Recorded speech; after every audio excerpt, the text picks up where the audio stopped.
Welcome to our channel. ఈరోజు ఈ వీడియోలో ఇంటర్మీడియట్ తర్వాత మనకి ఏ కోర్సులు అవైలబుల్గా ఉన్నాయో వాటి కోసం మనం డిస్కస్ చేద్దాం. ఇంటర్మీడియట్ తర్వాత అంటే ఇంటర్ ఎంపీసీ, రెండవది మనకి మీకు తెలిసిన గ్రూపులు బైపీసీ, నెక్స్ట్ మూడో గ్రూపు హెచ్ఈసి, నాలుగో గ్రూపు సిఈసి, ఐదో గ్రూపు ఎంఈసి, ఆరో గ్రూపు హెచ్ఈజి. ఇలా మనకు చాలా గ్రూపులు ఉన్నాయి. అయితే ఎంపీసీ ఇంటర్ అయిన తర్వాత మనం చాలా మంది ఏం రాస్తారంటే ఈఏపీ సెట్ రాస్తారు. ఏపీలో ఇండియా లెవెల్లో జేఈ మెయిన్స్ రాస్తారు. జేఈ మెయిన్స్ అంటే బీటెక్ లో జాయిన్ అయినడికి రాస్తూ ఉంటారు. జేఈ అంటే ఏమిటి? Joint entrance examination. JEE mains రాస్తారు. ఇది వచ్చిన తర్వాత చాలా మంది ఈ యొక్క బీటెక్ లో జాయిన్ అవుతుంటారు, లేదంటే బీఈలో జాయిన్ అవుతారు. బీటెక్ అంటే బ్యాచులర్ ఆఫ్ టెక్నాలజీ, బిఈ అంటే బ్యాచులర్ ఆఫ్ ఇంజనీరింగ్. ఇది ఒకటి. ఇక బైపీసీ, ఎంపీసీ ఇక బిఏ బీటెక్ ఉంటుంది. తర్వాత ఎంపీసీలో బీఆర్క్ కూడా ఉంది, అంటే బ్యాచులర్ ఆఫ్ ఆర్కిటెక్చర్ అనేటువంటి కోర్సు ఉంటుంది. ఆర్కిటెక్చర్ ఈ కోర్సు కూడా ఉంది. ఇవి చాలా ఇంపార్టెంట్ అయినటువంటి కోర్సులు ఎంపీసీ తర్వాత మనకి బైపీసీ. ఈవేళ బైపీసీ కూడా ఇండియా లెవెల్లో చాలా ఇంపార్టెన్స్ పెరుగుతుంది. ఎందుకంటే డాక్టర్లు మనకు అవసరం ఉంది. బైపీసీ బి మీన్స్ బాటనీ, మధ్యలో మనకి ఐ ఉంది కానీ అక్కడ జువాలజీ అంటాం. పి అంటే ఫిజిక్స్, సి అంటే కెమిస్ట్రీ. ఈ బైపీసీ అయిన తర్వాత కొద్దిమంది అగ్రికల్చర్ బిఎస్సి చదువుతారు. Agriculture BSc. అగ్రికల్చర్ బిఎస్సి అంటే బిఎస్సి అంటే ఏంటి? బ్యాచులర్ ఆఫ్ సైన్స్ అని. కొద్దిమంది bachelor of homeopathy science, BHMS, bachelor of homeopathy masters, BHMS. మూడవది చాలా మంది ఎంబీబీఎస్ ఎక్కువ మంది ప్రిపేర్ చేస్తారు.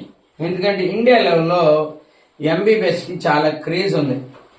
అంటే ఎంబీబీఎస్ లో ముఖ్యంగా మనకి డిసిఓ, లేకపోతే ఇక చిల్డ్రన్ స్పెషలిస్ట్ అని పిలుస్తుంటారు.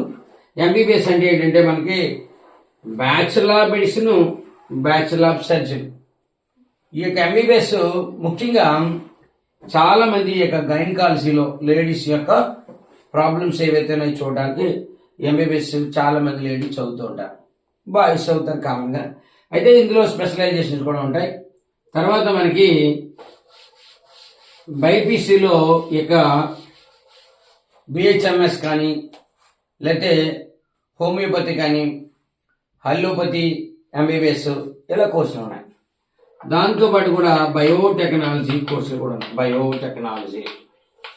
Biotechnology. Next one microbiology.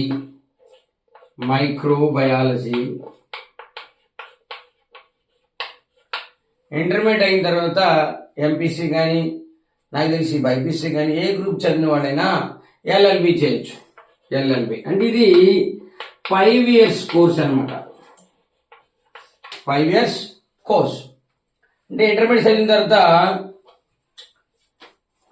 Degree plus లా చదువుతారు, అంటే పీజీ లాగా. ఇక్కడ 3 years అంటే డిగ్రీ, 2 years అంటే మనకి పూర్తవుతుంది లా. అదేంటంటే లెజిస్లేటివ్ అంటే bachelor of legislative law, bachelor of legislative law చదవచ్చు. తర్వాత మనకి చాలా మంది ఈ యొక్క సిఈసి, హెచ్ఈసి చదివిన వాళ్ళు, సిఈసి, హెచ్ఈసి చదివిన వాళ్ళు కొంతమంది సిఏకి వెళుతూ ఉంటారు, కొంతమంది కంపెనీ సెక్రటరీకి వెళుతూ ఉంటారు, కొంతమంది ICWA అనే కోర్సు చదువుతూ ఉంటారు. వీళ్ళందరూ కూడా వివిధ కంపెనీల్లో సెక్రటరీగా పనిచేయచ్చు, ఆడిట్ చూస్తూ ఉంటారు. HEC చదివిన వాళ్ళు హిస్టరీ ఎకనామిక్స్ సివిక్స్ కాబట్టి వీళ్ళు గ్రూప్ 2 అంటే డిగ్రీ చదివిన తర్వాత గ్రూప్ 2, గ్రూప్ 1 తర్వాత మనకి సివిల్స్ రాయడానికి ఉపయోగపడేది ఈ యొక్క గ్రూప్. మిగతా వాళ్ళు కూడా రాయొచ్చండి. తర్వాత మనకి MPC అయింది, BIPC అయింది, CEC, HEC గ్రూపులు, HEG కూడా HEG. దీంతో పాటుగా కూడా చాలా మంది ఇంటర్మీడియట్ తర్వాత ఇంకా మనకి ఏంటంటే ఫ్యాషన్ డిజైనింగ్ కోర్స్ కూడా చదవచ్చు. ఫ్యాషన్ డిజైనింగ్ తర్వాత ఆప్థమాలజీ కోర్స్ చదవచ్చు. ఆప్థమాలజీ ఇదో కోర్స్ చదవచ్చు. నెక్స్ట్ మనకి ఇంకా బ్యాచిలర్ ఆఫ్ ఆర్కిటెక్చర్ ఆల్రెడీ చెప్పుకున్నాం. ఇలా మనకి ఇంటర్మీడియట్ తర్వాత MPC కానీ, BIPC కానీ, HEC కానీ, CEC కానీ, HEG కానీ ఇలాంటి గ్రూపులు అయిన తర్వాత ఇలాంటి కోర్సులు మనం చదివినట్లయితే మనకి మంచి భవిష్యత్తు ఉంది.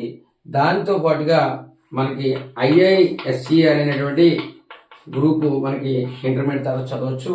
Indian institute of science education and research, వాటిలో కూడా మన సైంటిస్ట్గా లేకపోతే రీసెర్చ్ స్కాలర్గా మనం సెటిల్ అవ్వచ్చు. ఇది తిరువనంతపురంలో ఉంది. ఈ కోర్స్ కూడా చేయొచ్చు. దీన్ని కొంచెం NISE అని కూడా కొంచెం national institute of science and educational రీసెర్చ్గా కూడా దీనికి వెళ్ళొచ్చు.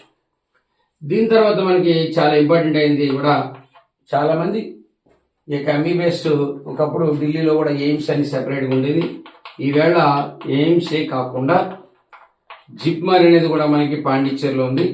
ఇది కూడా Jawaharlal Nehru post graduate education research training centre ఉంది. అది MBBS ఉంది, MS ఉంది, అందులో PhD కూడా ఉంది. ఇవి కూడా ఈవేళ నీట్లో కనిపించారు. ఆఫ్టర్ ఇంటర్మీడియట్ తర్వాత BIPC నీట్ అనేది రాయాలి. ఇది నీట్ అంటే national eligibility cum entrance test రాసిన తర్వాత మనం మంచి ర్యాంక్ వస్తే మంచి ఆంధ్ర మెడికల్ కాలేజ్ కానీ, కాకినాడ రంగారావు మెడికల్ కాలేజ్ కానీ, లేకపోతే ఒంగోలు గవర్నమెంట్ MBBS కాలేజ్ కానీ, ఇలా ప్రముఖమైనటువంటి మనం ఈ యొక్క మెడికల్ కాలేజీలో సీట్ వచ్చినట్లయితే ఖచ్చితంగా మంచి రిజల్ట్తో బయటకు వస్తాం. మనం డబ్బులు ఉన్న వాళ్ళు హాస్పిటల్ పెట్టుకోవచ్చు, లేకపోతే 1 లక్ష రూపాయలు దాటి MBBS డాక్టర్గా చాలా ప్రైవేట్ కాలేజీలో కానీ, లేకపోతే ప్రైవేట్ మెడికల్ కాలేజీలో, లేకపోతే హాస్పిటల్లో మనం సెటిల్ అవడానికి అవకాశం ఉంది. కాబట్టి ఇంటర్మీడియట్ అయిన తర్వాత మీకు ఇష్టమైన గ్రూప్ ఏదైతే ఉందో దాన్ని చదవడానికి ప్రయత్నం చేయండి. పేరెంట్స్ని ఒప్పించండి. మీరు కూడా ప్రూవ్ చేసుకోండి. లైఫ్లో ఇక ఇంటర్మీడియట్ అనేది చాలా ఇంపార్టెంట్. ఎందుకంటే ఇంటర్మీడియట్ తేడా వస్తే తొందర అయిపోతారు. కాబట్టి ఈ యొక్క జీవితాన్ని బాగా మీరు ఇంటర్మీడియట్లో ఉపయోగించుకొని మంచి ఉన్నతమైన శిఖరాలకు అధిరోహించాలని నేను మీ అందరినీ కూడా మరి రిక్వెస్ట్ చేస్తున్నాను. మిమ్మల్ని అందరం కూడా బ్రతిమాలుతున్నాను. ఎందుకంటే ఈ యొక్క విద్యార్థి దశలో మీ జీవితాన్ని పాడు చేసుకోవద్దని మరొకసారి ఇక యూట్యూబ్ ఛానల్ ద్వారా నేను చెప్పడం జరిగిందండి. ఎవరైతే నాకు యూట్యూబ్ ఛానల్ చూస్తారో వాళ్ళందరూ కూడా లైక్ చేయండి, షేర్ చేయండి, సబ్స్క్రైబ్ చేయండి, bell icon symbol compulsory click చేయండి. 10 మందికి ఇలాంటి విషయాలు చెప్పమని మిమ్మల్ని అందరం కూడా కోరుతున్నాను. Thank you and all. Have a nice day.